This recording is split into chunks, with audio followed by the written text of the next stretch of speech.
Okay.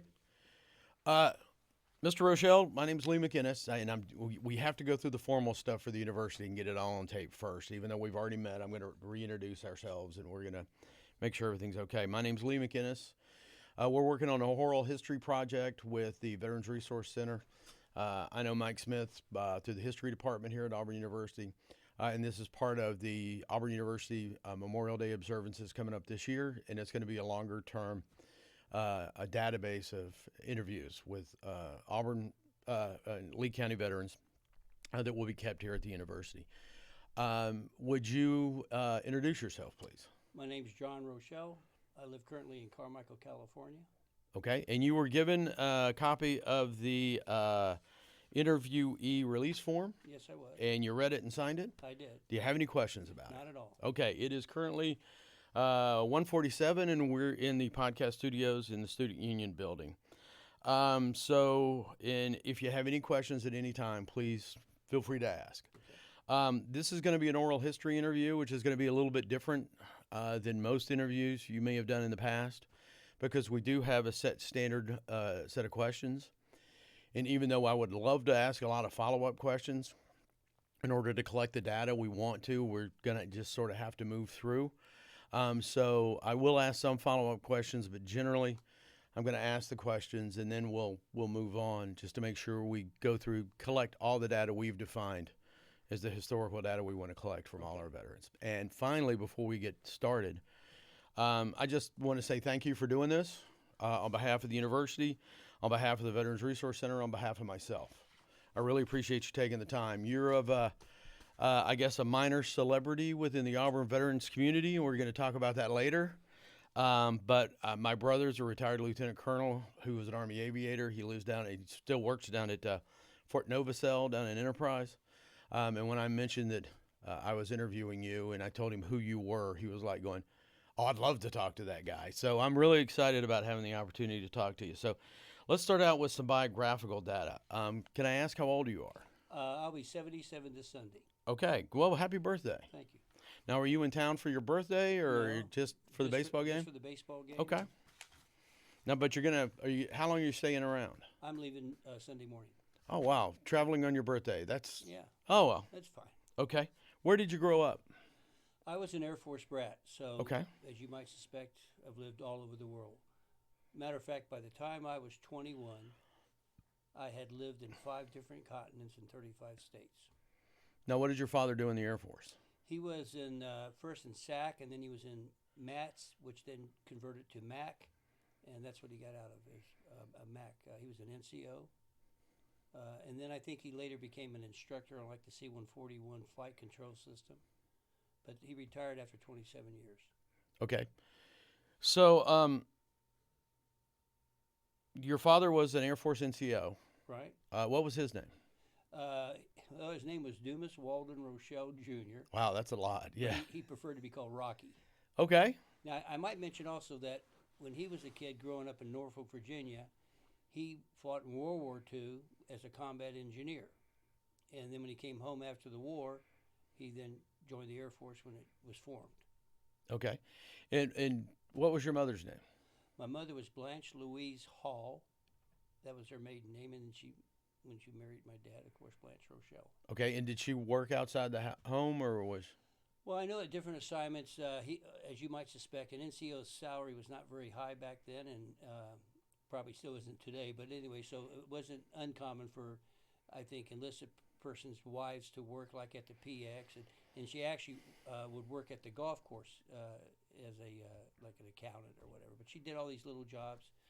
And every time we go to a base, they found a job for her to do to supplement the income. Do you have any brothers or sisters? I had 2 sisters, older sisters, and an older brother. And my older brother was also a Vietnam veteran, and he served with the 1st Infantry Division for 2 tours. Okay, and But I'm the last of the nuclear family right now. Okay. Everyone else is gone. Okay. And you've already answered my next question. Did your family have a history of military service? Was your father the first person to serve in the military in your family, or? No, my grandfather, Dumas Rochelle, was wounded on the Hindenburg Line in 1918 on his 17th birthday.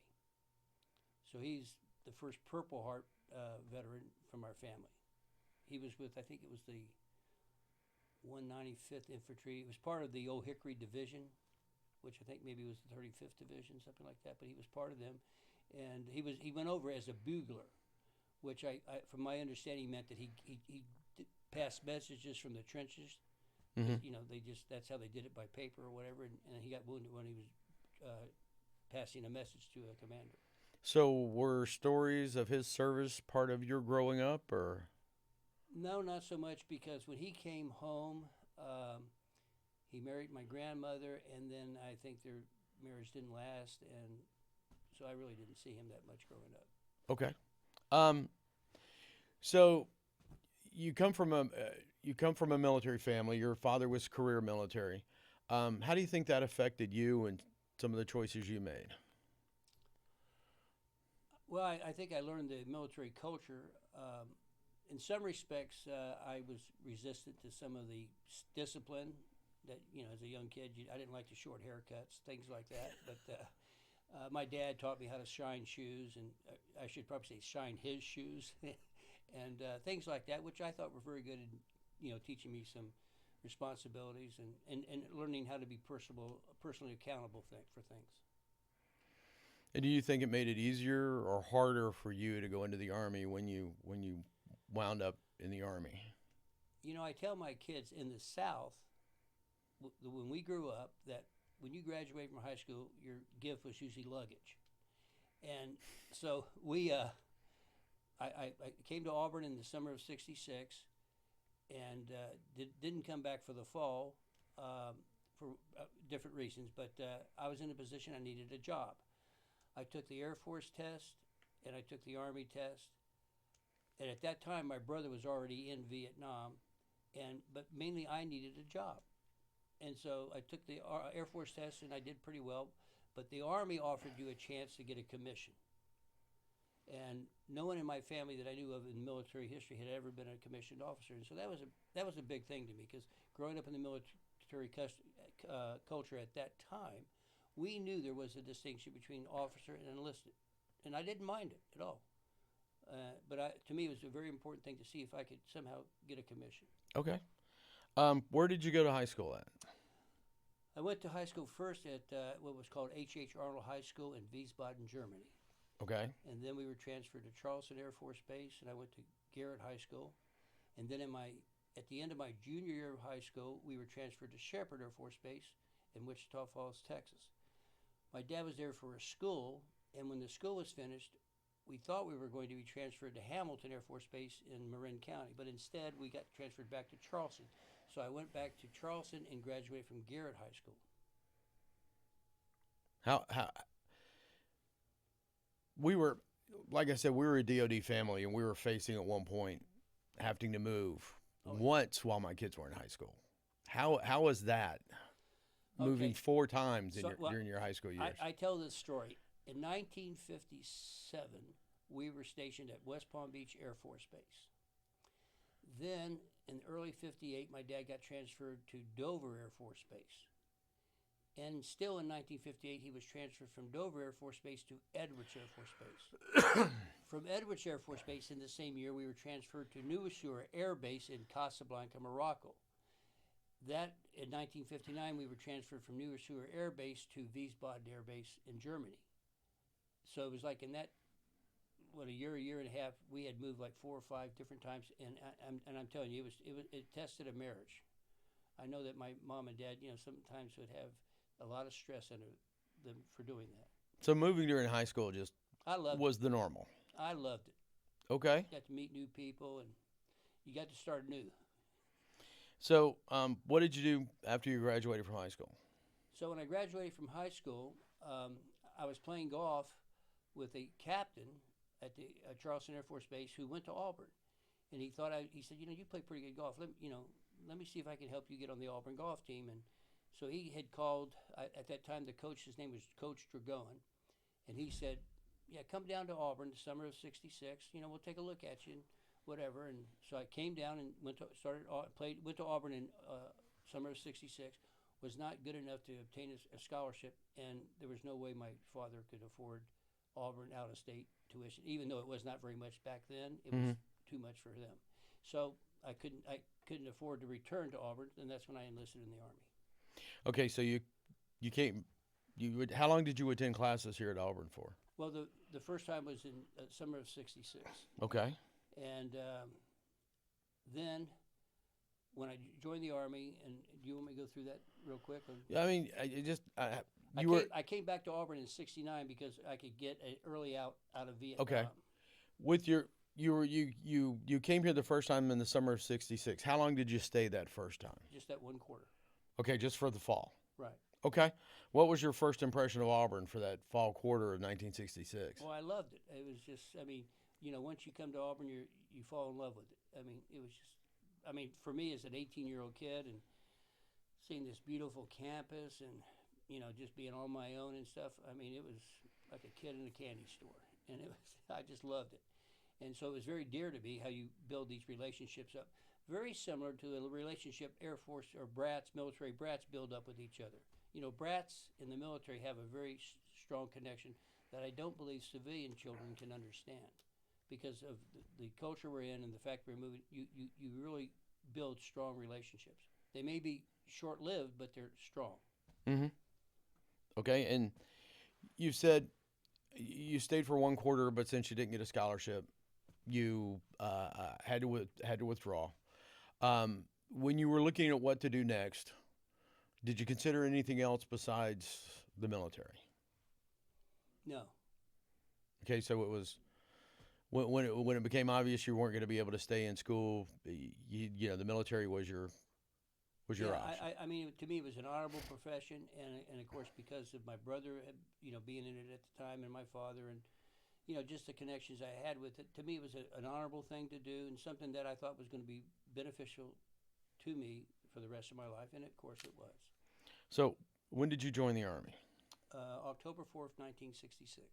Okay, and how long were you in? I think a total of 32 months.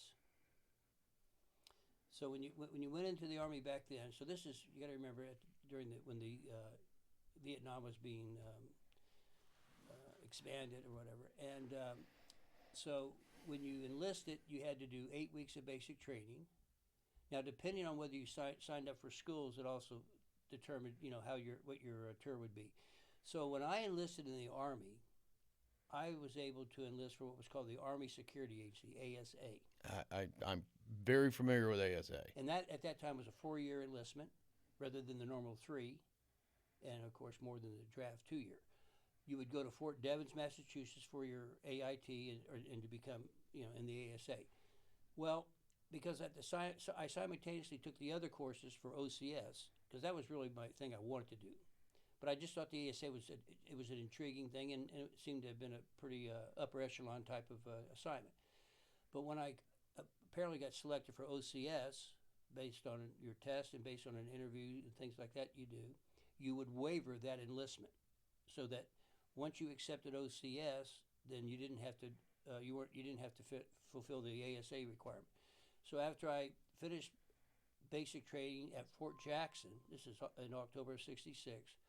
My next duty assignment, and I didn't know all the nuances of it, but I was sent to Fort Ord in Monterey, California for my AIT, which was going to be Infantry AIT.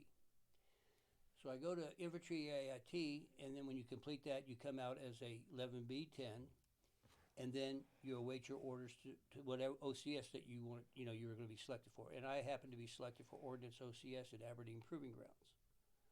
So when I finished that AIT training, which was in like March of '67, I went straight to Aberdeen. Proving Grounds to attend OCS, which was for 6 months. So you enlisted for as a cryptographer, signals intelligence. That's what ASA does. I know that was my job for 30 years. But then you were wound up in OCS. Did the Army approach you to go to OCS, or did you ask about that opportunity yourself? When I was recruited, that was important to me because I said, "What do you have to do, to get a commission in the Army?" And at the time, and that was kind of a selling feature. You had to be 18 and a half, and just pass their qualifications, testing, and interviews, and background checks and things like that. And apparently I did okay in all those areas, and got selected, and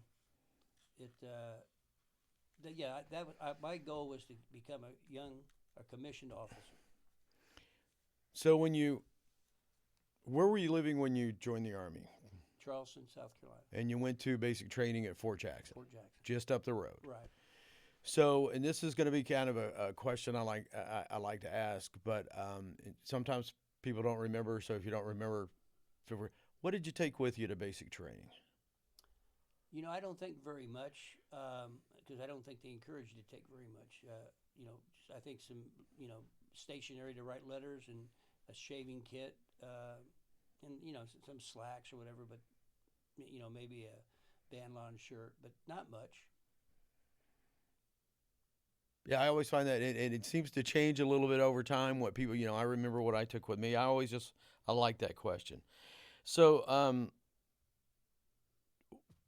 what do you remember about that initial phase of training when you were in basic training in AIT, to the opposite ends of the country?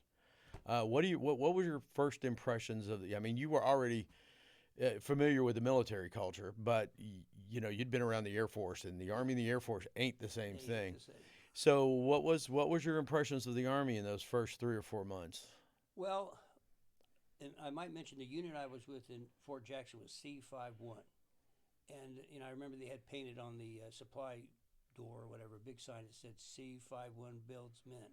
And I think the thing that I probably was most anxious about was I going to be able to get through this, make this, because I was just I think I was 6 feet tall, 127 pounds, skinny, rail.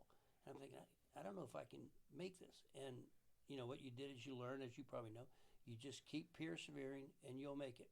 Now remember also my brother, who was in the Army at the time, he had gone to Fort Gordon Signal Corps, and he enlisted when he was 17. But so I was familiar a little bit with him. He was very proud of his service and what he was doing. And I think it was the thing about, Army just, a little bit, like you said, different than the Air Force and the culture. And I don't know, I thought it might be a good fit for me. And as it turned out, it was okay. I mean, you always get these second thoughts sometimes, but it's just, Yeah, there's always that night in basic training where you're asking yourself, what the hell did I do? So yeah, I think everybody goes through that. it was, yeah. I mean, I'd never been in a situation, in a barracks like 40, 50 guys, and all from different parts of the country. What I found interesting was at Fort Jackson, it appeared if you enlisted in South Carolina, you got to Fort Jackson. But if you were drafted, you were going to be from up north, somewhere up there. And my understanding was the strategy was that draftees might want to go AWOL.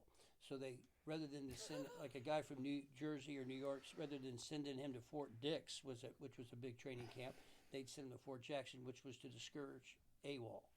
Where a guy that enlisted in South Carolina, he's happy. He wants to be there. And so that was my experience with the culture at that time, with who would be there and who wasn't. So the majority of people in your basic training unit would have probably been draftees. Uh-huh. You were an enlistee. Right. Did that ever cause any tensions for you? Not with the troops. And I would say that I think maybe the cadre may have treated the RA guys a little bit better than the U.S. guys. I don't remember having any NG guys in our company. But That's fine. That's fine. So when you enlisted, did Vietnam enter your thought process when you were doing that? I didn't especially want to go, but no, that really wasn't. I didn't think too much about it. It was there, but it wasn't. Like I didn't volunteer. I don't think my brother volunteered either, but no, it was just one of the things. I think my goal, like I said, was mainly I wanted to get a commission. I wanted to prove myself, and this gave me an opportunity, and I grasped it. Okay, so you went to OCS. Right. Was that at Fort Benning? No, Aberdeen Proving Ground. Okay.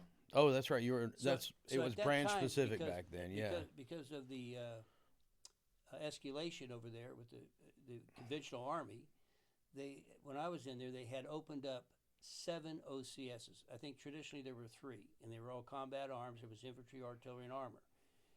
Then with the expansion, they opened up 7 OCSs where you had ordnance, combat engineer, and that was at Belvoir. You had quartermaster, that was at Fort Lee. And I think that's it, because my understanding was that prior to the Vietnam, most officers, they would go to Benning for OCS, and then if they wanted to branch transfer to another thing, they did it after that, after they became infantry officers, and they could go to a branch transfer. But with the Vietnam thing, they had opened all these so that they would have officers coming straight out of those schools to facilitate the jobs, you know, in Vietnam, Yeah. mainly in combat support and things like that. I really wasn't that interested in being an infantry officer personally, but you had to choose a combat arms. They gave you 3 choices when you asked, well, which OCS would you like to attend? And so I remember my list was ordnance. I really didn't know much about it. I heard it had something to do with munitions maybe or whatever, but I didn't know much about it. But it didn't sound like you were going to be carrying a rifle in the bush. So I chose ordnance, and then I chose combat engineer, and then reluctantly I said quartermaster, but I really didn't want to be a quartermaster officer. But anyway, so I had covered the base. Right, that combat engineer was considered a combat arm, so I covered that base by having 1 combat arm selected. I didn't have really any interest in being armor. I didn't have any interest in being artillery. To me, at that age, and I was 19 years old,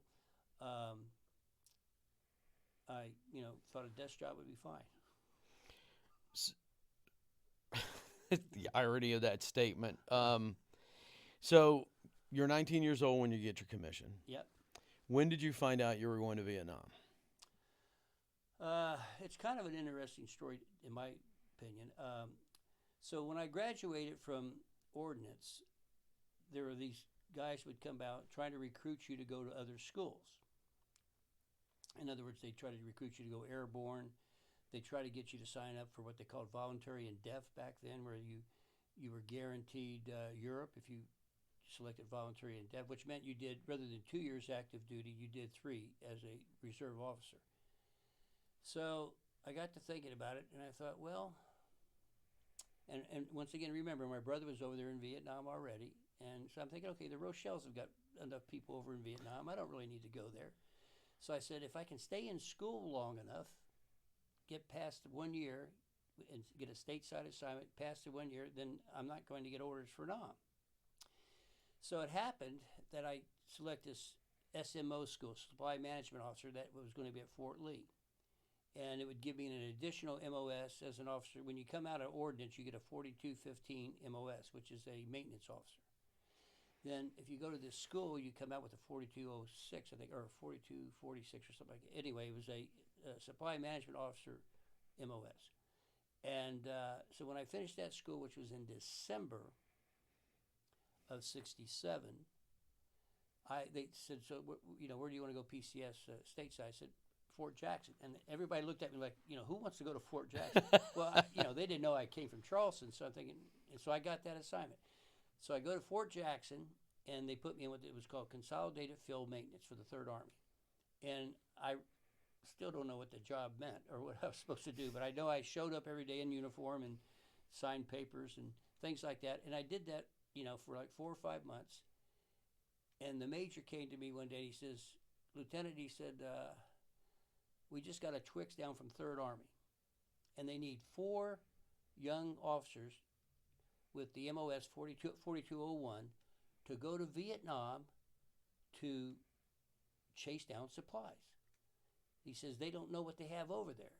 And he says you'll be going to places like Cam Ranh Bay, Long Binh, Da Nang, all these big depots that had supplies. And you're going to be going over there inventorying them. He says it's strictly volunteer. It's a 6-month assignment. You'll get $36 a day per diem. And back then, I think a second lieutenant was making, maybe $157 a month or something. I don't really remember. But I started calculating the math. And I go, let's see, $36 a day per diem. plus $150 a month combat pay, blah, blah, blah, 6 months. And I calculated, that's an XKE. And so I'm thinking, okay, I'm going to go over there to Vietnam. I'm going to be in a relatively safe position to do things that benefit the Army. I'm doing my duty. I'll be able to come home. I will have, when I come home, it'll be like in November of '68. So I won't have a year left, so they can't send me for a full tour over there. So I said, okay, Major, I'm on board. And so he says, okay. And then about a week later, he called me and he says, they canceled that program, Lieutenant, but here's your orders. And it said 4th Infantry Division, Central Highlands, Vietnam. And I'm going, oh, man, they got me again. Anyway, so that's I guess we can laugh about it now. Yeah, and yeah. But so that's how I ended up going to Vietnam. And I mean, I guess you could say I volunteered, but it wasn't the way I had intended. So when the major handed you those orders, Yeah. shifting you from a 6-month tour Right. that was going to be relatively in the rare areas, Right. although we know very soon there, just like in all modern wars, there wasn't really a rare area. I mean, when you say Right. Long Binh and when you say Da Nang, clearly, but suddenly you're doing a full tour and you're going to an infantry division. What was your reaction to that? And I'm talking about internal as much as it external. wasn't real good. I was just thinking, oh man, I'm not a warrior. I'm a lover. But anyway, it was just you got to do what you got to do, and just own up to it, and I did. And so I went over there August 15th, 1968, and went immediately from. Well, we flew out at Fort Lewis there at SeaTac, Tacoma, Seattle-Tacoma Airport to Nam. You land in Cameron. First you land in Japan, at least I did, and then from Japan to Cam Bay. And then from Cam Bay, we flew to Pleiku Air Base. And then from Pleiku Air Base, they take you in a bus to, at that time it was called Camp Aneri. And that was the base camp for the 4th Division. And it was like, Toto, we're not in Kansas anymore. And at that time, the 4th Division was doing some very heavy fighting in places like Dak To and Kontum and Bami Tuat, as well as Pleiku was being hit a lot. So they were fighting the MVA. Not so much, there weren't, as a rule, a lot of Viet Cong. Some of the Montagnards would be considered maybe Viet Cong-like because they weren't regular Army like the NVA or the Pathan, but that was our mission was because we were very close to the borders of Cambodia and Laos, and so the mission of the 4th Division was to I guess sanitize that area, I guess. But so, in your first 7 to 10 days at Pleiku or at the camp, what were your impressions? Okay, well, you're gonna love this. So when I get to I was assigned to the 704th Maintenance Battalion. So I go to my colonel, Lieutenant Colonel Ball, and reporting for duty. He says, okay, he says, Lieutenant, he says, your first assignment is we're going to send you to Cam Bay for a week. The liaison officer for the 4th Infantry Division has to be in Cam Bay all the time to go to briefings and things like that, and have this working relationship with what the needs are for the 4th Division, so that it works up the chain of supplies and stuff. And you're going to go and take the place of this captain who's going to Hawaii for R&R to see his wife. When he returns, then he'll be back to liaison. You'll come back to Pleiku. So I said, yes, sir. And so sends me to Cam Bay, and I fly out of Pleiku Air Base. I catch, I think, a C-130 or whatever. Fly into Cam Bay, and so I'm there for a week, and I'd go to these morning briefings and hearing about what the activities going on in Vietnam and stuff like that. And then in the afternoon, I'd go to the beach there and snorkel, and I'm thinking, this isn't too bad. This is okay. And so I finished that week, and actually feeling pretty good. I'm getting my my feet wet, learning a little bit about the ropes, about how things work in Vietnam, and once again I said, this is not too bad. and then I returned to play coup. So then when I returned to play coup, the colonel calls me and he says, "Okay, Lieutenant," he says, "I see that your enlisted MOS was 11B10. I go, "Yes, sir." He goes, "Well, you're going to be our patrol leader." I said, "I'm going to be what?" He says, "You're going to be our patrol leader." I said, "Sir, these are not cross rifles in my collar. It's an ordnance ball." And he looked at me and he says, "Son, the first mission of every armored officer is infantry." And I said, "Yes, sir." So he says, "Okay." So I take over this 10-man patrol that basically did security around the base camp of Campaneri. Your mission was to go out there and medcap Montagnard villages, and just to keep your presence out there. To make sure they're not going to set up any kind of 122 rocket places, for the to attack the Pleiku or Campaneri. And it was a very interesting thing. You'd go out there for 3 days and 2 nights, and then you come back in. They truck you out, and then they truck you back at your, you had your starting point, and then where you finished, and they'd pick you up and take you back. And it was not bad. We had a couple contacts, but not firefights with so many. What I found was that if you came close to any kind of an enemy unit, no matter how small, if it was a squad or whatever, they really wanted to avoid you. There was I didn't see any indication that they wanted to have any kind of contact. So from a lot of perspectives, I thought, well, that's all right, that's not bad. And so that was how I kind of got introduced to what was going on with the real war. And did you have that? Were you in that role for the entire time you were there? No, I did that for about a month and a half, and then apparently, the activity up in north of Pleiku, which would be north of Khartoum in the Dak To area, a lot of that activity had diminished and was not quite as prevalent. And I think what was happening was the NVA had plans that what they wanted to do was overrun the city of Bami Tuit, which was in south of Pleiku. And there was a famous special forces camp on the right there on the border. The name of it eludes me right now, but it wasn't that far from Play Me and stuff. Where the Idrang Valley stuff went on. So they needed. So I was initially supposed to be sent to Dak To with Company D, and all of a sudden I get switched to go to Company C in Bami Tuit East. It was a fire base set up by the 2nd Brigade of the 4th Division. So the whole 2nd Brigade was going to be there in that area. And there was a lot of activity at that time. The mechanized infantry was having a lot of contacts. I remember the 2nd and the 8th, we supported them. And then a lot of infantry guys like the Red Warriors and a lot of different infantry units. But there was a lot of activity in that area. Gosh, I wish I could remember the name of that Special Forces camp. But anyway, so that was a totally different environment than being a patrol that went out of base camp. Because when you came back from the patrol, you went to base camp, which was relatively secure. Whereas on a fire base, you're living in tents and subject to mortar attack. And I mean, I've got tapes of contacts on the perimeter there in Bami Tuit East, where you can hear a lot of the chaos, where they spot men or they see movement in the wire, or they get receiving small armed fires, and I would record the communications on those things, and then they would call in the F4s to come and spray the perimeter. The Cobras and the gunships would come in. So there was always a lot of constant contact going on, but it was more, maybe harassment than anything else from the NVA at that time.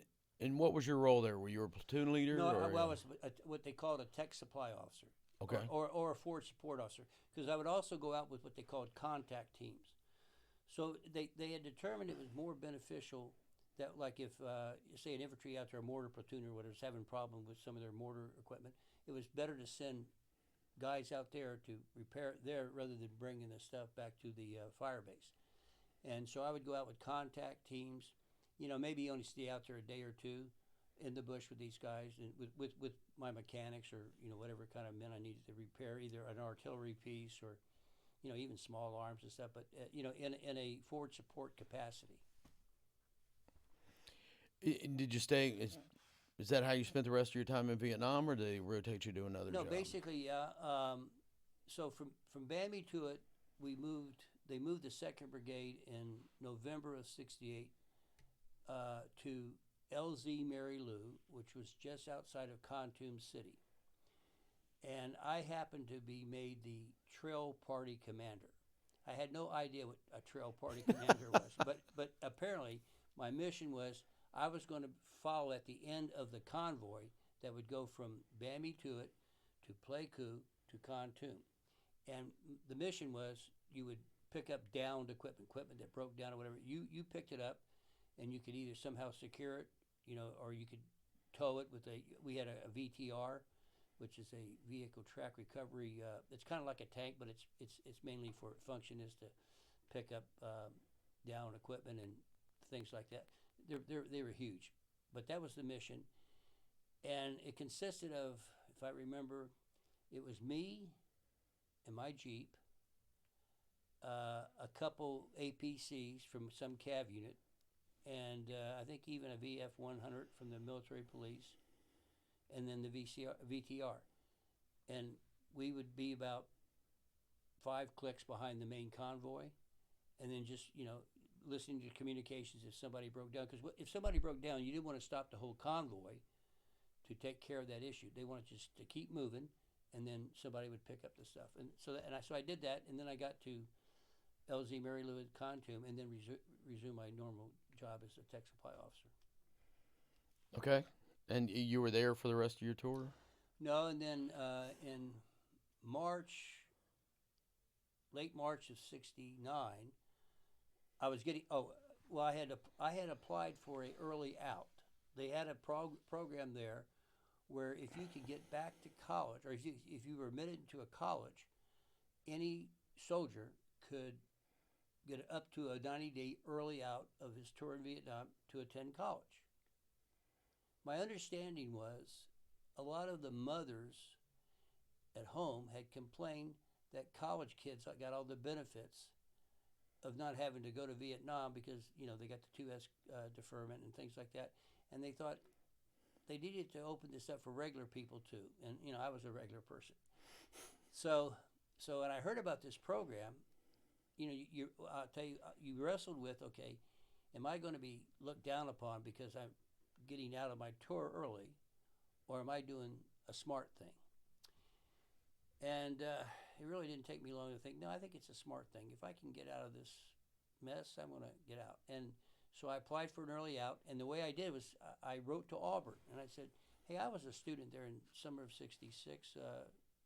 Am I still in good standing?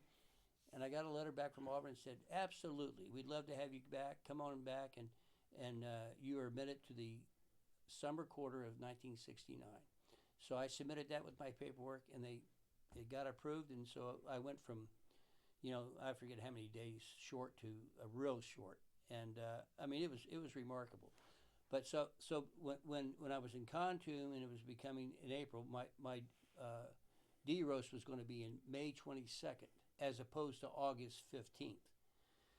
So when they saw that I was getting short, they brought me out of the field back to base camp, and I was made an assistant S2-3 officer in battalion. And that's what I finished my tour as. So, did you ever go on R&R while you were in Vietnam? I went to Sydney, Australia. How long was that for? Well, the deal was if you went to Australia, you got an extra day of R&R. I think in the normal R&R was 1 week, 7 days. Guys that went to Thailand or Hong Kong, places like that. But if you went to Australia, you got, rather than 7, you got like 8 days. And so I actually thought that was going to be a good deal. Plus, I thought Australia would be interesting. So the thing that was different with me is I didn't do this after 6 months. I did it after it was like 8 months because this is a little sidebar story. When I was waiting to get on the plane in SeaTac to fly to Vietnam, and I'm trying to remember, I think I wore my khakis at that time. But here I am, a second lieutenant, going to Vietnam, and I was sitting in the bar with the other officers that are going to Vietnam, and the waitress said, "Can I see your ID card?" I said, sure. So I showed her my ID card. She says, you're not 21. And I said, yeah? She said, well, you can't be here. That's against the law here in Washington. I said, I'm not drinking. She said, it doesn't matter. You can't even be in the bar. You have to go outside. And I got to tell you, I was just like, I was stunned. Not only humiliated, but stunned that this woman's kicking me out of a bar, an hour before I'm getting on a plane to go to Vietnam. So anyway, when I decided to go on R&R, I said, look, I am not going to go to some place and have them tell me I'm not old enough to drink. So I scheduled my R&R in Australia to be on my 21st birthday, which is April 27th. And so that's when I went on R&R. So that's a fairly short transition from Vietnam to a peacetime city. What was that reaction like? You mean R&R or R&R. We'll talk about when you came back, when you de-roasted a little bit in a minute. Well, as I had mentioned, by being an Air Force brat, I had lived or been to Paris, Madrid, Casablanca. I had been in some world cities, and I've here, there, in Nam. I'd been to Saigon, and I'm thinking, wouldn't it be great to go to Sydney, Australia, another capital city? I mean, I was really. It may sound strange, but I was more interested in learning about the people in Australia rather than going there to party and have a good time at King's Cross, which was their known recreational area. So I went to Australia, and I think the hotel, I can't remember the name of the hotel, but I remember seeing Tom Jones in a hotel called Chevron Hotel. And I just turned 21, and I went down to the, the local bars. And in Australia, I don't know if you know this, but they drink all day long. And I intermingled with the regular people. And I fell in love with them. They're all so nice. They loved Yanks, as they called us, and very, very hospitable. And, I don't know if I'm easy to warm up to, but they really treated me well, and I enjoyed the whole time. But I got to see how this, British-like city operated, and I was quite impressed. And the fact that in 7 days you had to go back to Vietnam, did that have any impact on how you spent your time, or? Not really, because remember, I had by that time had been brought out of the field, and I'm back at base camp. And base camp was relatively safe, so I thought. And I only mention that because it was April 15th, before I had gone on R&R.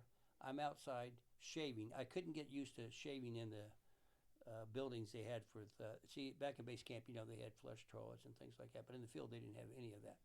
And I had a tough time getting used to that, so I would shave outside on the sandbags. I'd put my little bowl with water and shave. And on April 15th, and it was like 7:45 in the morning, because I found the records of this, we had a 122 attack. I think it was 27 122s came in to play coup, and one of them flew over my head. I actually heard it fly over my head, landed about 100 meters away, and hit a mess hall in 124 Signal Battalion, killed a couple guys. But I remember thinking, what the hell is going on here? This is supposed to be safe here at base camp, and it wasn't. But anyway, to answer your question about coming back to a staff position, and remember, I'm now getting short. I've got less than a month, before I'm going home. I will tell you what, one of the things is probably not unusual, but I wore my flak jacket everywhere I went. I probably slept with that flak jacket on. Had my steel pot on all the time. You get into that state of mind that, you want to make sure nothing messes this up. So the troops you interacted with, not the officers, the enlisted guys, they would have mostly been draftees.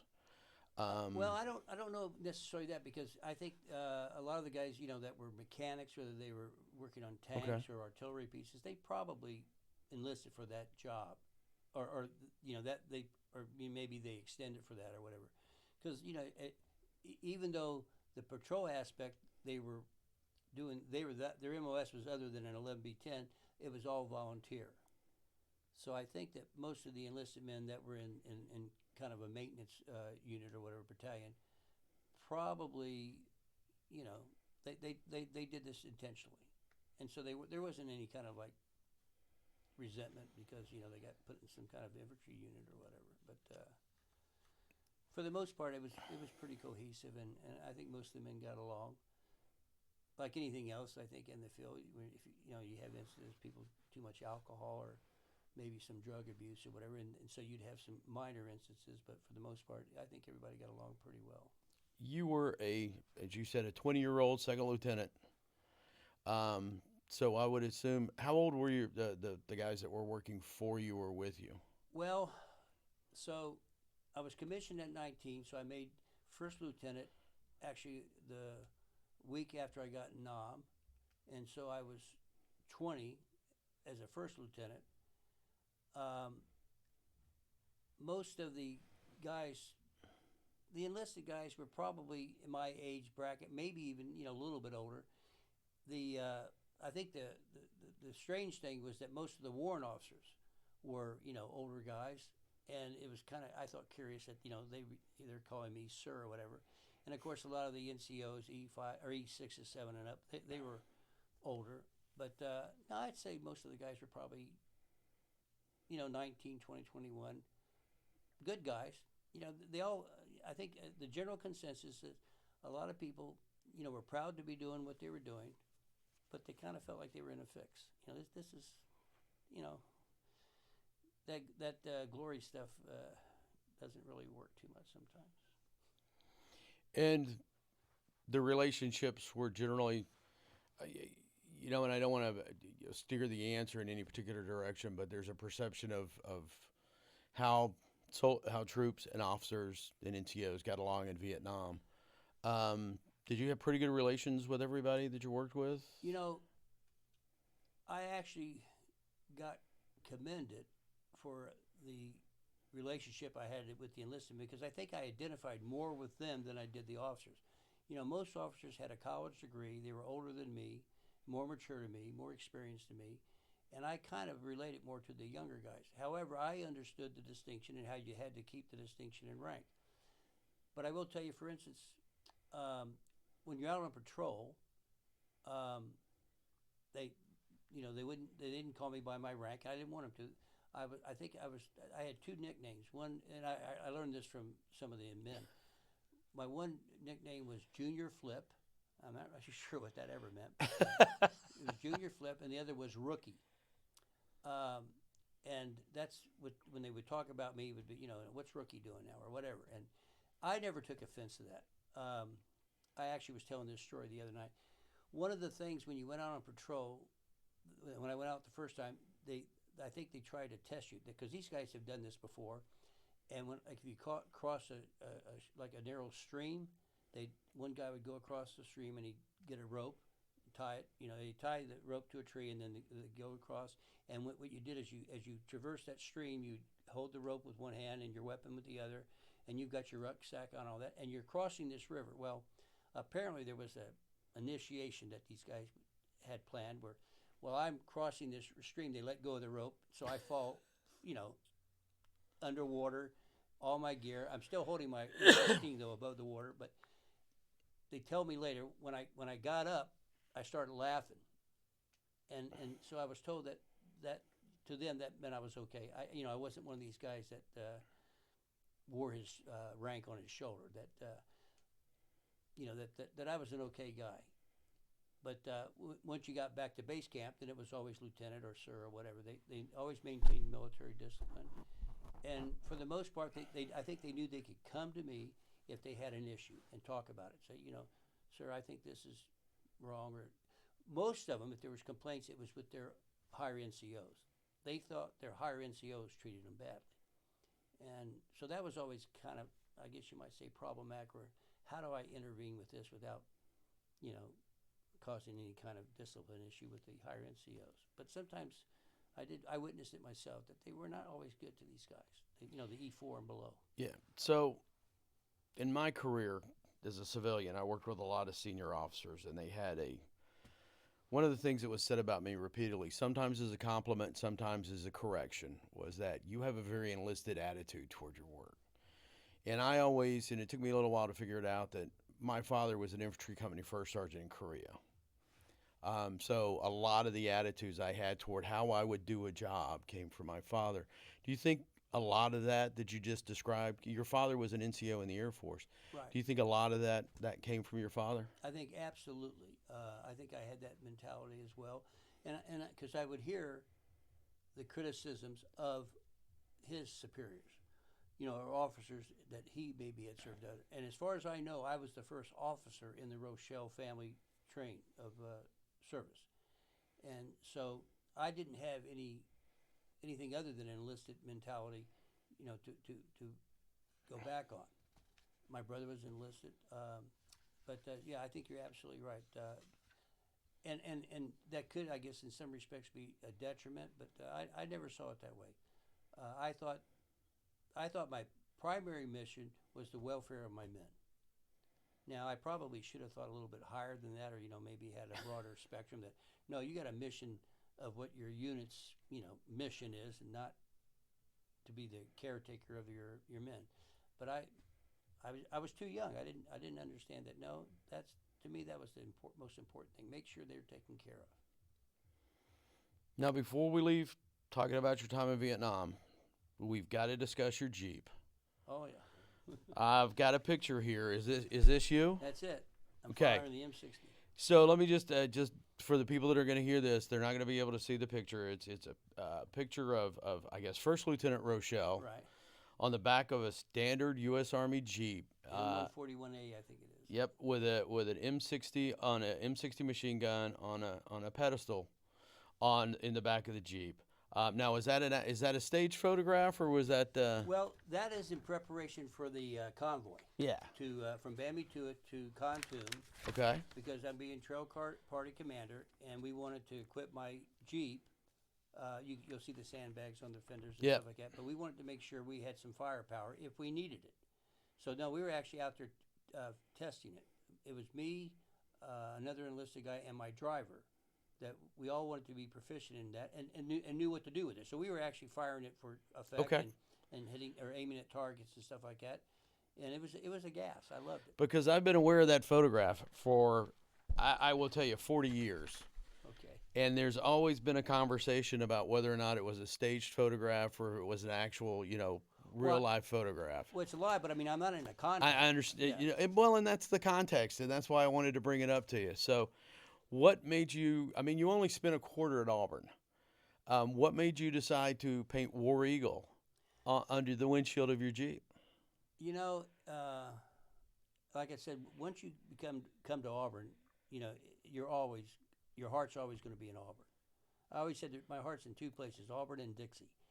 And so when I got over there, I would see these other guys driving their Jeeps, and if you, as an officer, you could name your Jeep, and some guys say, they'd have.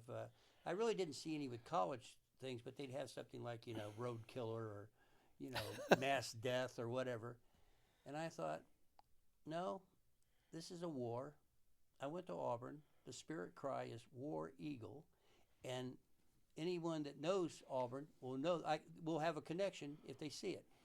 And I hand painted that sign. It's not stenciled or nothing like that. It's with just white paint, and I did another thing on that Jeep. I don't know if you can see it on that one or some of the other pictures I gave you.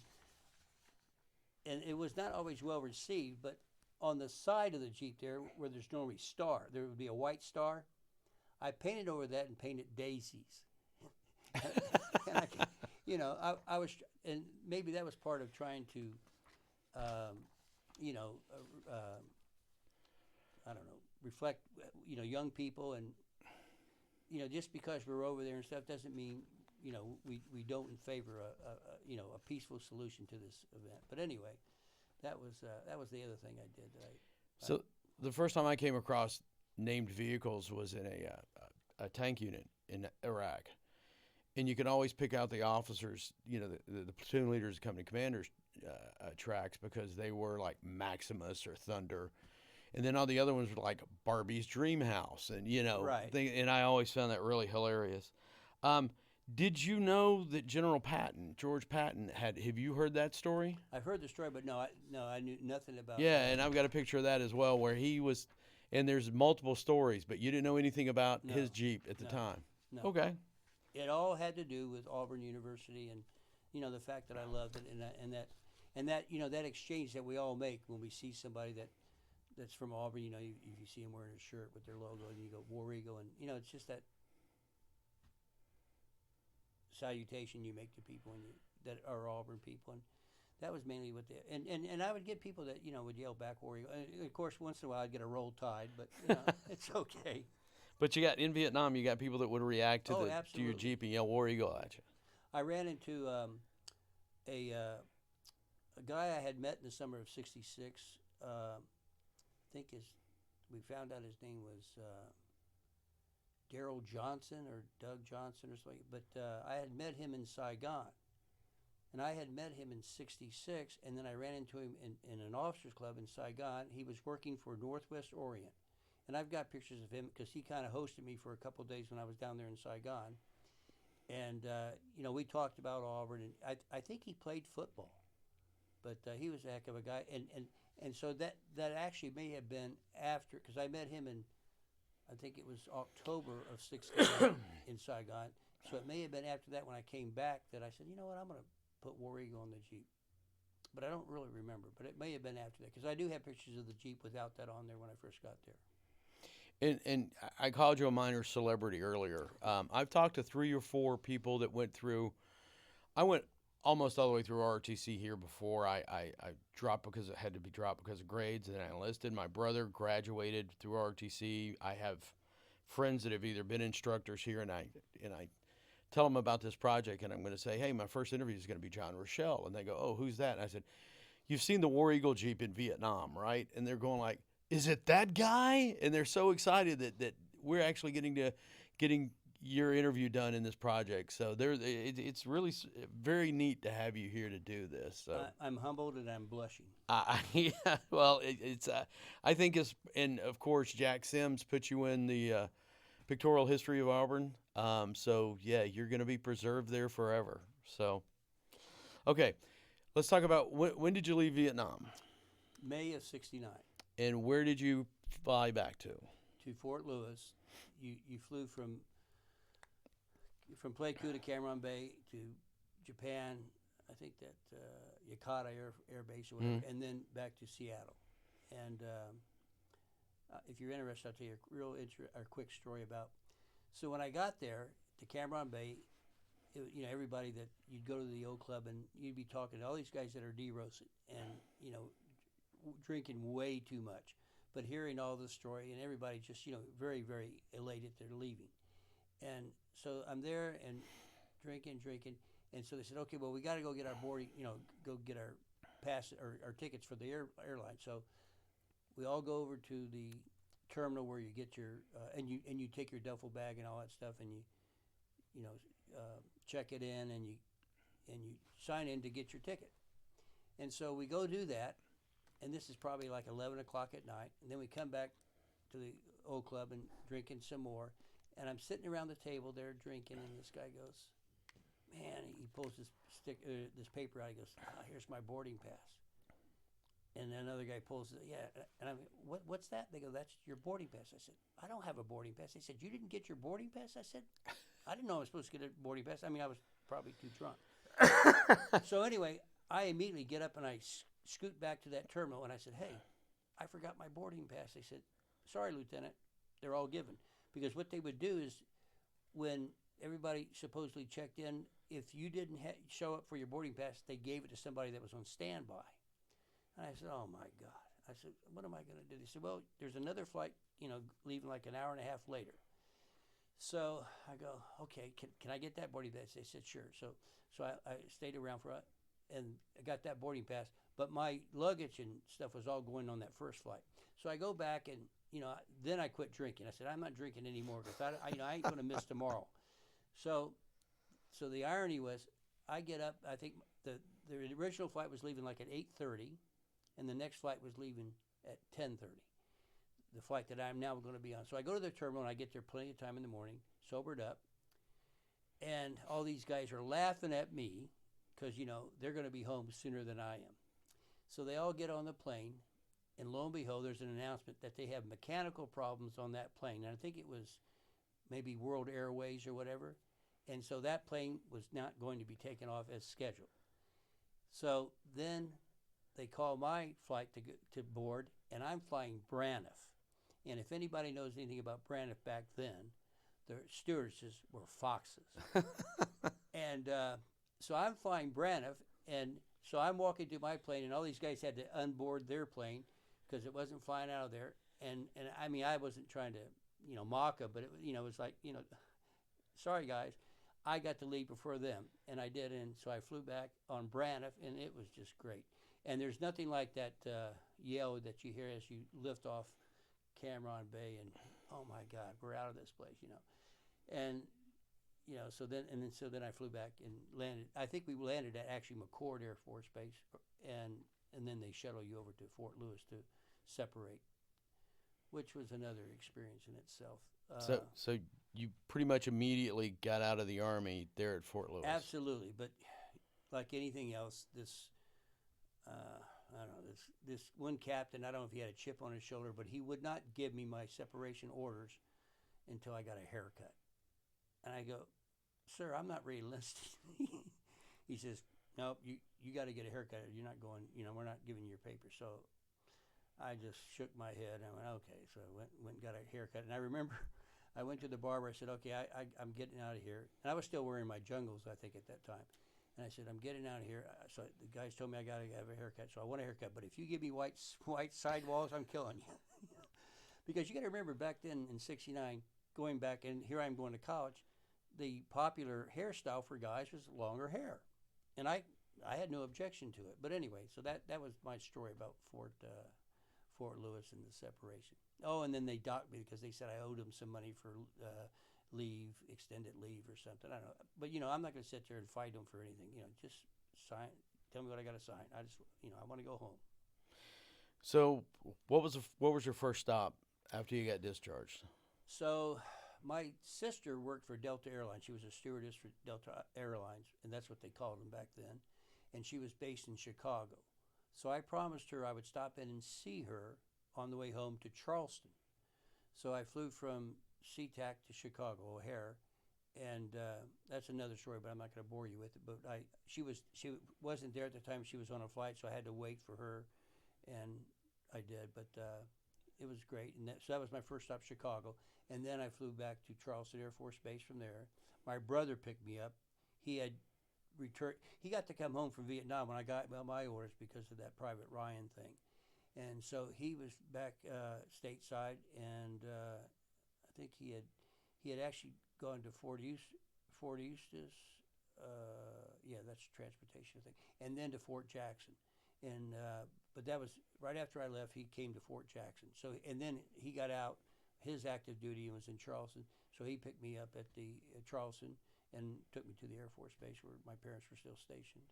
So how long did you stay in Chicago? Maybe 2 days. Okay.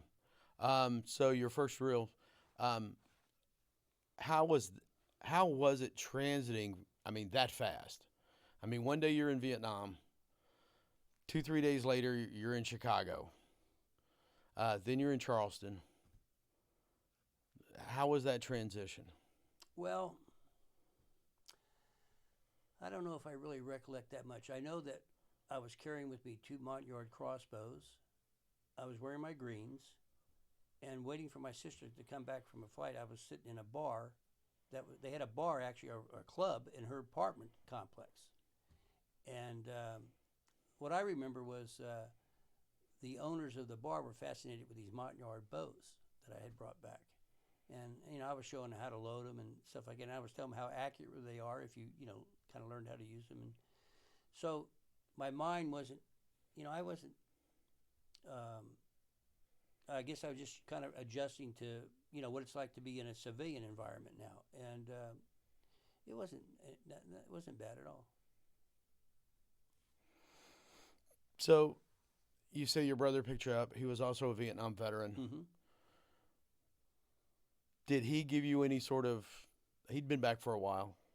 Did y'all talk about the transition, about what it was going to be like once you were home? No, he was a character. Yeah.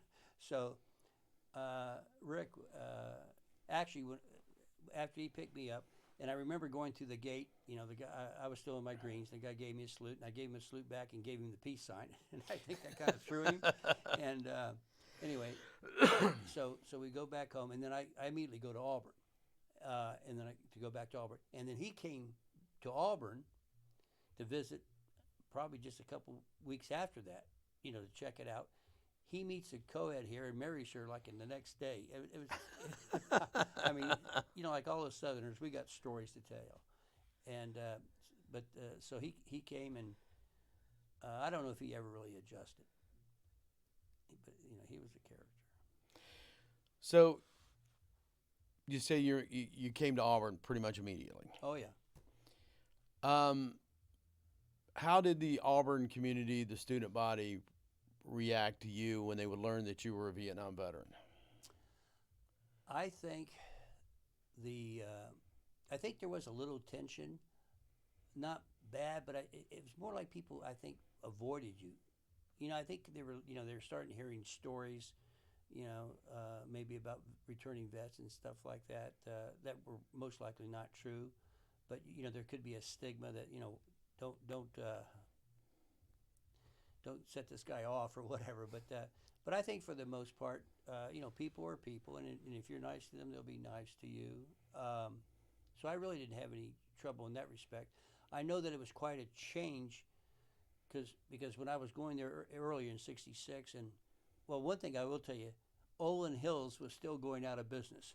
He was going out of business in '66, and when I came back in '68, he was still going out of business. And I always thought, well, that what a great marketing idea. But anyway, I'm pretty sure he was going out of business when I was here in '80. Right. So I remember before I left, you kind of wore the Corbin slacks and you might wear the white buckled shoes and maybe the big flare collars, and sometimes the Gant shirts with the button-down collars, which was going to be different than what the dress evolved, at least in my case. As I got there, and I went from let's say the collegiate look to more of the hippie look, where I was growing my hair and I was starting to wear bell-bottom jeans and wearing those water buffalo sandals, that you put your one toe in or whatever. And I started wearing beads, and that because that was going on at that time, and it was well received, and I will tell you the girls liked it, and that was what I was interested in. So, was there any sort of now we've got the Veterans Resource Center. Was there any sort of sense of community among veterans that were at Auburn at that time? No. I do know that a friend of mine from Charleston that had gone to high school with me, he had been in the Army. I think he was a captain at that time, and he was working in the ROTC department. I think Army, his name was Byard, was his last name. And we kind of communicated. But I was a little bit, let's say, anti-war when I got back there. That seemed to be the more favorable position to take, if you were coming back. And, at that time we had not invaded Cambodia, but that was riling up. And so I kind of had the sentiment that, let's give peace a chance. What I didn't like is that it seemed to be some of the people that were, let's say, on that left issue. But the line that got drawn where I disassociated myself was when they wanted to blame the troops for what was going on rather than policy or the government.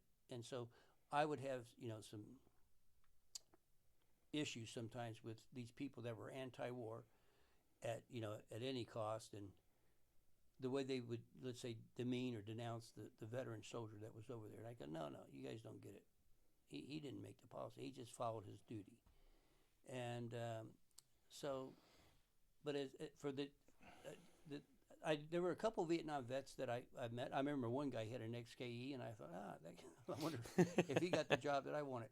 But and he had been an officer, and we would talk. But most people they didn't really talk about it that much. There was so much going on in the country at that time. With the student unrest and things like that. Do you think it would have made? When I was a graduate student 2 years ago, I used to go over to the VRC, and we had a lot of Afghanistan and Iraq veterans that would just hang out over there, and it would give them an opportunity to talk, just to, I don't know, to just try to get some of the camaraderie back. Do you think your return that would have helped? Did it make any difference that you weren't, there wasn't anybody necessarily for you to share those experiences with while you were in college? I think that's a good question. I think one of the so the sentiment I had, and I don't think it was unusual, was we didn't like, for instance, the VFW. We didn't like the American Legion. They seemed to diss us as if we had failed over there or something like that. So it was like, okay, you know what? I'm not going to belong to any of these kind of veteran groups. I mean, as I recall, there was nothing on campus that people would get together, and there wasn't any kind of like you have here. I mean, I have to tell you, I am so impressed, and it's remarkable. All this that's happening right now, it's come out since I came out to the Cal Auburn game in September to watch that football game. Sorry, we didn't win, but I had some friends that were coming out, and I said, okay, I'm going to come out there too. But anyway, that's how I met this association and have got this incredible welcoming from the veterans and the students and the faculty and people that are involved with this. It's remarkable, and it's very humbling and can make you kind of sentimental. I tell people that when I was here for my first graduate school experience here after I got out of the Army, the VRC was two former petty officers sitting in the basement of the bursar's office, and that you just handed them your papers and then you left. There was nothing like they have here now. So yeah, it's really an impressive setup. And remember also, when I came back, GI Bill, I got $150 a month. So that really didn't go very far. And then I think they increased it to $175 before I left. So how long did you stay at Auburn when you came back? So when I came back, and this was actually prevalent at that time, a lot of students back then were not we weren't that big on getting the credential, as eventually it's evolved to happen in the last 30 or 40 years, where a credential was a big deal. We actually resisted that. We would say, we don't need this sheepskin, I can get an education, blah, blah, blah. And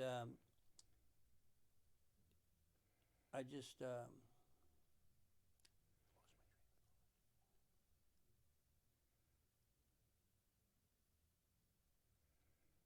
I lost my train of thought there. That's okay. What was the question again? How long did you stay? Oh, okay. So I wanted to get out as soon as I could. So I was taking overload. So I was taking 21 hours a quarter, and I wanted to graduate in 3 years rather than 4. And so I was taking all those overloads, and I think it was December of '70.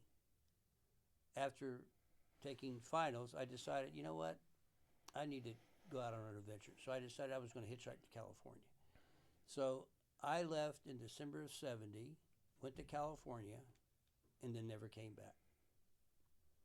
And you're still in California. And I'm still in California. And trust me, it's only because of the weather. So you became a lawyer, so you got a degree somewhere eventually. I got a Juris Doctorate, which was very interesting because everybody said, oh, don't you have to have a college degree? I go, yeah, I guess, but I didn't. I found another route, and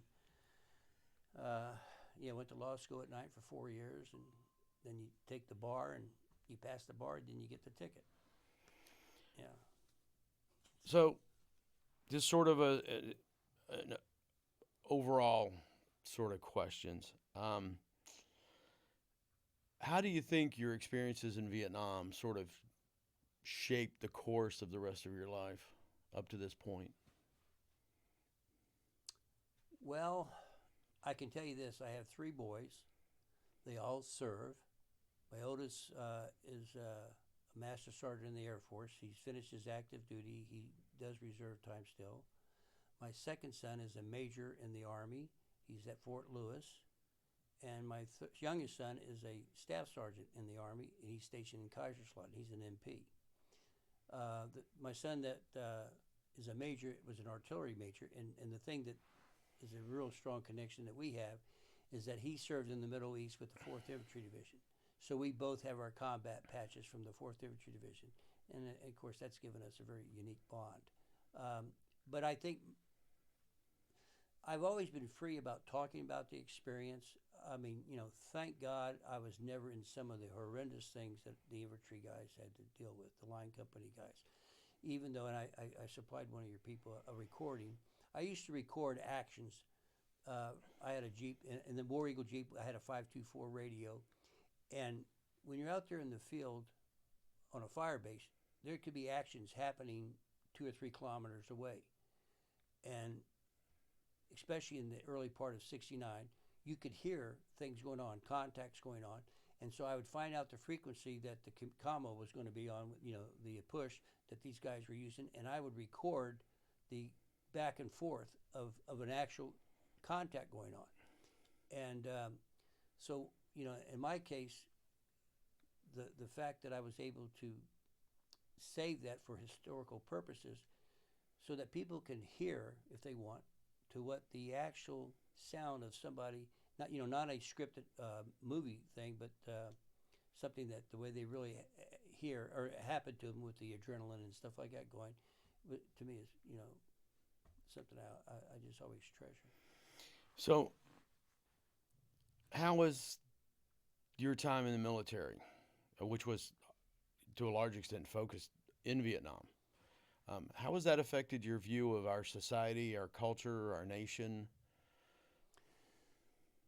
I have to honestly say it is something that has evolved. Probably when I got back, you would have said I was a liberal. As I've gotten older and, had to work on my own and build a family and things like that, I have become more conservative. I have always resisted joining organizations or political parties and things like that. This was not in my nature to be that way.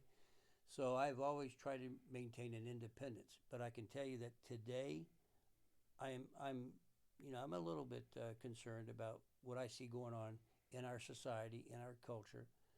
I think the conduct of our government, probably nothing's new under the sun. I think everything that they complain about today, they complained about 200 years ago. But I would say that my experiences have taught me that I'm probably more conservative. Now, I have to mention also, when I came home, there was no welcoming. I give a class every year at a local high school. I've been doing it for 16 years now. And I created a presentation, a slideshow presentation, PowerPoint, in which I tell the kids that, there were, I think, 2.5 million people that served in Vietnam, boots on the ground, during that period, and everyone has a different story, and it impacts them differently. And as they grow older, it's always going to impact. But when we came home, and there was, that kind of, like I said, it was more of the people, they shunned you. They looked at you quizzically rather than with an embrace. And so, in that context, it's, I don't ever sound like I'm complaining or whatever, but it's been a little bit tough sometimes. I don't think they didn't know how to deal with that situation back then. There's a lot of veterans out there that are probably entitled to PTSD benefits, but they never were told how to make a claim for it. And I think I'm a little bit saddened by that, because not enough of that was going on. In the late '70s and early '80s, they were starting to address the situation, but no one told you how to. They didn't give you the instruction or the blueprint on how do you get help for this. And that's the only thing I regret that wasn't done more. Where today, I think they try to really take care of those issues. I mean, when you hear about the suicide rates and stuff like that, from these Afghan guys and stuff, I mean, how sad is that? Trust me, I know that well. Have you stayed in touch with any of the people you served with in Vietnam? No, there's been a couple, but I know one of them. We fell out of favor in the '80s because he's very, very liberal, and I began to become not so liberal, and that affected that relationship. Then another guy that was a buddy of mine, he was with the 2nd of the 8th. We were friends for a while, and then I think he's ended up retiring in Thailand. But other than that, no. I mean, a lot of times, because, like, I think also my position as an officer, there weren't a lot of other officers I could cozy up to because not many had the same, they weren't uneducated like I was. I didn't have the formal education these guys did and stuff, so, I don't, but to answer your question, no, I don't have any connect. I once in a while, believe it or not, I will get a call from an enlisted man that was maybe on my patrol who was trying to get benefits, and I do know that I have written on behalf of a couple of them where somebody was, I guess the VA was claiming, no, you were a mechanic. There's no way you were on a patrol. And so they would call me. They somehow found my name or whatever. And they called me. They said, can you vouch that there was this patrol that the maintenance battalion put out there, and that actually had some contacts. Now they did have some contacts after I had gone to BAMI to it, but not while I was there. And I said, sure, I'll be happy to. And so I wrote letters on them, and I will hear from them every once in a while to thank me, for helping them get those benefits. So here's a question we're asking everyone, and if it may be the most difficult question we ask in some cases. Is there anything you've wanted to share about your experiences in Vietnam, but you've just never shared with anyone?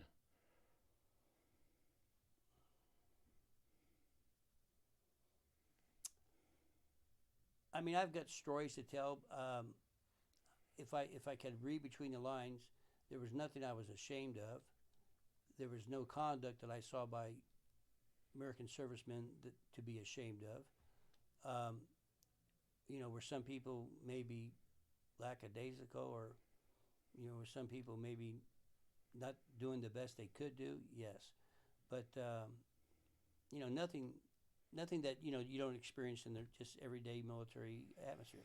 You got people that will toe the line. You got some people that'll shun it. So, no, I mean, like I said, the story part, have a few bourbons or whatever. I mean, and most of my stories tend to be comical, because as most veterans will know, there's probably more funny things or things you go, I cannot believe that just happened, that they relate to, rather than, okay, we took that bridge, or, we took that hill or whatever.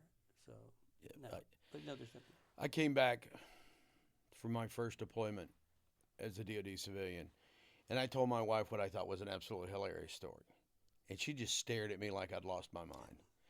Well, then she goes into Afghanistan for 6 months and comes back. And she goes, I get why you thought that story was so funny, because there are things that happen that, it's sort of Right. what we used to call a location joke. You had to be there. Right, But right. yeah, it's an experience.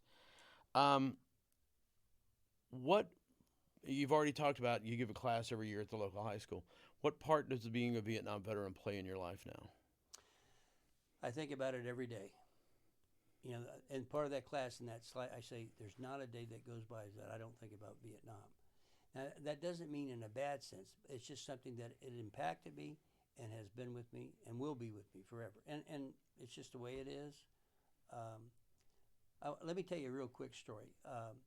So when I got to BAMI to it in October of '68, I flew out in a chopper.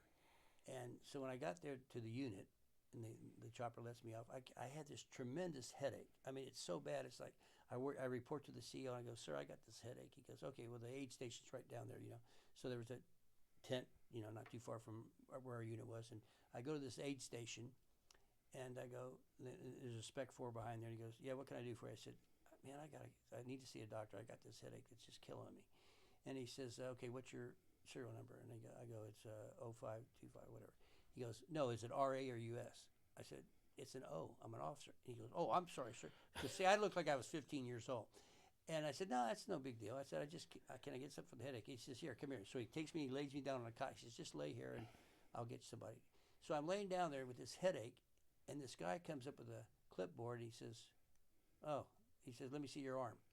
So I give him my arm. He rolls my sleeve up, and he injects me with a shot, and then he leaves. And I go, what the hell was that? Anyway, so then another guy comes. In his hand, he puts out his hand. And there's two little Darvon, and that was the pill they used to give you back then for headaches and stuff.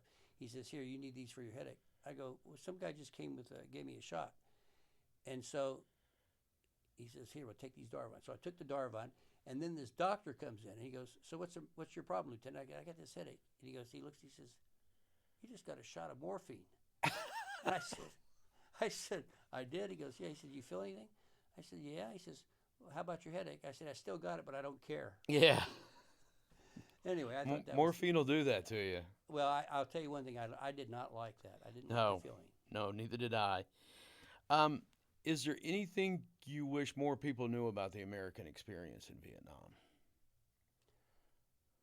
Yeah, I just think everybody, these guys did a great job. I think most people, if you could relate that, these were guys in a fix, doing what their country told them to do, following their duty, their honor, and their loyalty, and doing the best they can. Now, did they always prevail in what they were supposed to do? No. Did they sometimes exceed it? Quite often. I mean, I think part of the thing is, I had extraordinary men, or I had ordinary men doing extraordinary things, and whether it's using field expediency and fixing a problem that the manual doesn't tell you how to do it, but you kind of figure it out. And I just think the people were, or the young men over there and women, just they did the best they could. And that's the thing that I would tell everybody. You should be proud of them. Is there anything we haven't covered that you think we should? No, I'm honored to be able to express myself the best I can. I'm getting older. Like I said, I'll be 77 Sunday. And I think this is great for you guys to do this because we're all, us Vietnam veterans, we're getting to that age where we may not be remembering things so well anymore. And, it's just a fact of life. And I'm just so proud of actually everybody. And I'm proud of the attention that is being given where, you're not mislined as being a baby killer or something like that. Those stories, I don't know how people came up with that stuff, because it just, to me, it wasn't true. And this will be the last question. Is there anything you'd like to add before we close the interview? No, I think I would say this. To all former 4th Infantry Division veterans, steadfast and loyal, sir. To Auburn students and those listening, War Eagle. And to all Vietnam veterans, welcome home. Okay. Again, this is Lee McInnes. I've been interviewing John Rochelle. It is 3:15. And this concludes our interview. War Eagle.